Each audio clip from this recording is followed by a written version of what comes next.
Welcome to SVL Free News and Views for Wednesday, June 26th. Hard to believe, but right around the corner from the July 4th week. It's almost the halfway point through our summer. Hope you're having a great summer.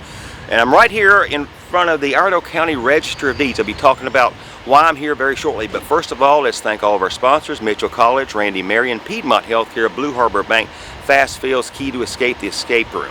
Okay, the reason we're down here at the Register of Deeds, we wanted to kind of give you an insight of what the Register of Deeds does for you or can do for you. And also, then, did you realize they're bringing in almost $3.8 million plus in revenue to Iredell County, and how that money is spent? So we sat down with the Register of Deeds, Ronald Wyatt, and asked him what they do with the Register of Deeds and what some of this revenue stream that they get here and what it goes back to support services here in Iredell County. And they're also one of the only counties in all of North Carolina that has two full-time offices open 8 to 5 Monday through Friday, one here in Statesville and one in Mooresville, and Ronald White will be talking about that as well. So before we go to the interview, let's also remind you that you can go to svlfreenews.com and sign up for your email edition, which comes out every morning at 5 a.m. Always local, always free, SVL Free News. So let's go in and sit down with Mike Fuhrman, who interviewed Ronald White at the Iredell County Register of Deeds, and find out what they can do for you today. Thanks, Brian. I'm here today with Iredell County Register of Deeds, Ron White. Ron, thanks for joining us. Yes, sir. Thank you. Now, we've got a lot to get through today in a short amount of time. I thought it would be very interesting and helpful for people to kind of go over all the services your office provides, and just as importantly, the services you don't provide. So let's start. It's a whole litany of things that you do. People will have contact with your office or their family will from the time they're born until after they're gone. Yes, sir. So let's kind of hit some of the high points there. The most common things that people see us for initially, of course, is when a child is born, for the birth certificates. The hospital records that birth, sends it to the health department. Health department sends it to us for the official record. Usually within 3 working days, we will have that certificate ready for a parent or grandparent to come by and pick up, so that they will have the certified birth ready. After the birth certificates, the next time people normally utilize our office is either for a marriage license, or depending on how they want to, it'll be to purchase property or real estate. But marriage license, they is probably statistically the next time they see us next, and then the real estate transactions after that, and then next time would be military discharges. We house those here for everybody that has served our armed forces. We file their DD-214s free of charge. We issue certified copies of those free of charge. All of our other vital records, births and deaths and marriages, are $10 each for certified copies. And then, as you said, the last time we normally see people is upon death certificates for surviving family members that need those to close out an estate. But you have notary services and other things that you provide as well. There's a litany of other services, absolutely, but we do certify and swear in all notaries for the state of North Carolina that are located in Iredell County. Okay, now let's talk about some of the things you don't do. Do you marry people? Nope. We get asked quite commonly, will you marry us? We only issue the marriage license. We explain in detail how they can get married, but we do not perform the actual ceremony. And you're not involved in divorces either? We are not involved in any capacity of a divorce. We get called at least daily of folks wanting their divorce decree. That's not us, that's at the courthouse. And what about wills? The wills are also at the courthouse in the clerk of court's office. We do not house wills at all. Okay. All right. Anything else you don't do? We don't have the people want to have their agreements before they get married. We don't do that. Like a prenuptial agreement. Yeah, we don't do prenups. Okay.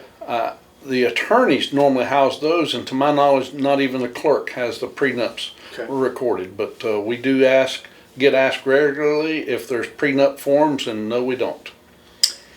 Okay. Now, you have a great website with lots of information that really details the services that you provide. and how to access those. You also have offices here in Statesville at the courthouse complex and in Mooresville. Those are both open Monday through Friday from 8 to 5. Yes, sir. Not 365 days a year. You're closed on all the county holidays, I'm sure. Yes, sir.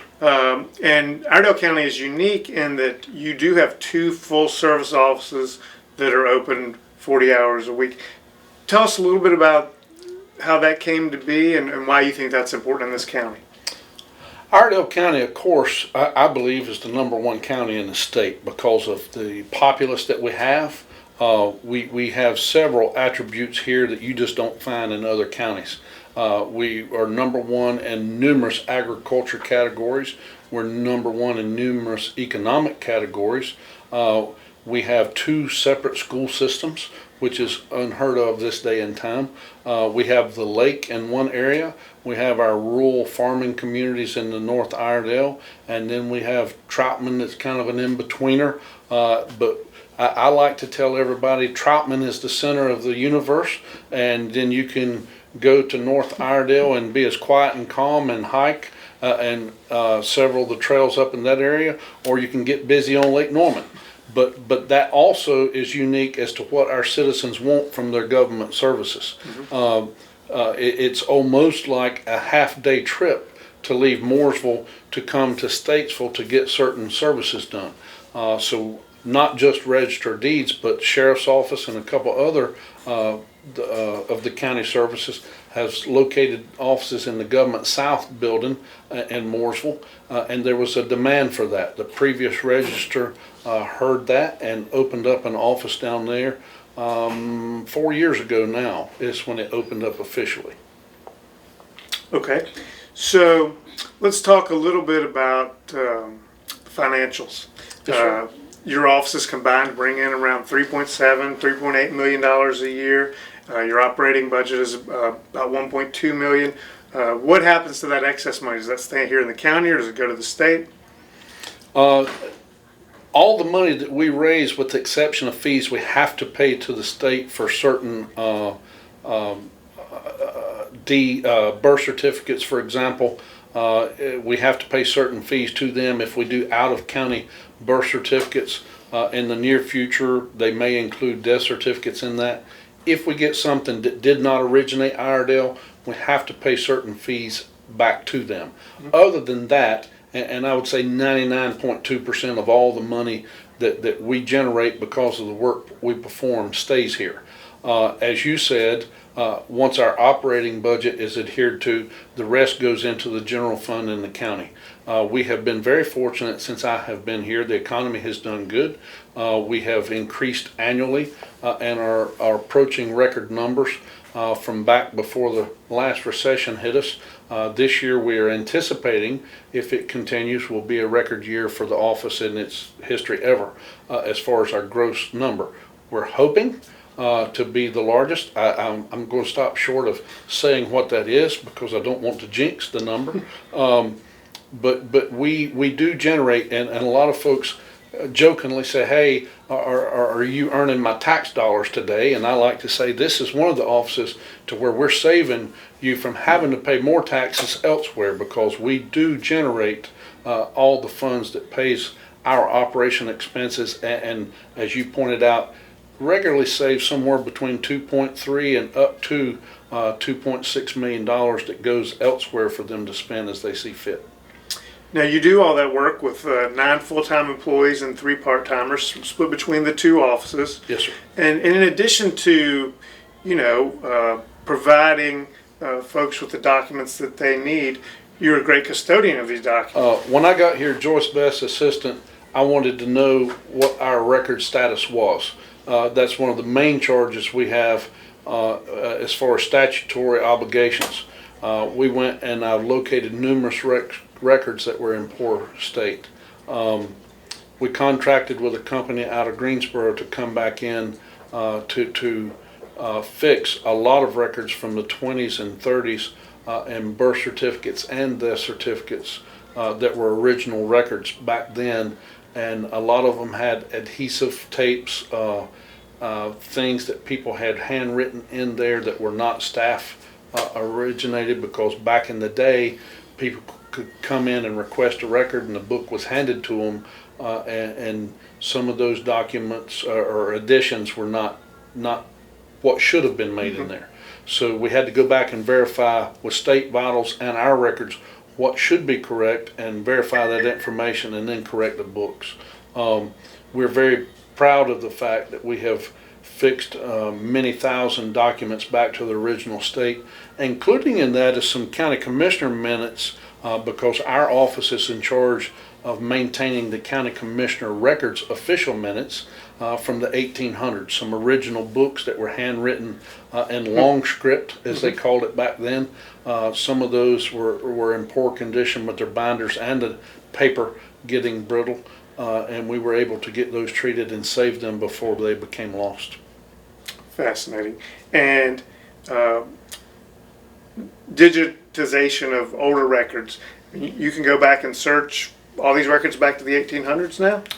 Not all of them, because there's certain documents that we have to protect from the public having access to for obvious reasons. But yes, through the state archives, it has been digitized so that there is at least two ways. Worst case scenario, we had a major catastrophe in this office. Those records would be somewhere so that they wouldn't be lost again. We also, with our vendors, such as deeds, for example, that would get recorded, we have a third-party off-site, not even here, place to where if we recorded a deed now, our office is one of the few in the state that if you came in and recorded a deed, it's almost done instantaneous. Sometimes we mistakenly say it's instantaneous. It's reality about a minute. Okay. That a deed is recorded. And it's official at that point in time. But it goes to this third-party site as another place that just keeps those records intact, just in case we see the cyber hostage and all this stuff that's happening throughout the country. And this is another way that protects our taxpayers in case something ever happened, ransomware and things of that nature, so that we have a starting point yesterday that we can go back to without having to worry. All right. Well, Ron, thanks for taking the time to join us this week. Been very informative to us, and hopefully to our viewers as well. Thank you very much for coming.